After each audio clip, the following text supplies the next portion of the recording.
Greetings. You're here early. Well, this is what we do. You get an old lighter, it won't work anymore. The lucky white lighters, they're all lucky. They all sparkle out of ganja. Take your fig pliers, pop off the little metal head, pull it open a little, then find your little nook on the arm. See, got our arm sleeve. We already got a couple. Pinch it on there with his buddies, and then kind of give him a little love squeeze. Oh yeah, not too much, but pretty good.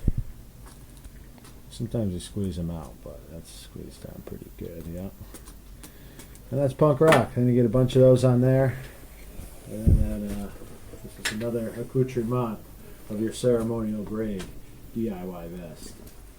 And then you can also in your pockets you keep a bunch of rocks in case the neighborhood kids come after you when you're on your bike. Keep the rocks handy. Scatter them in the street and they start skating around on them like stooges. Alright, shouts to Thrill House.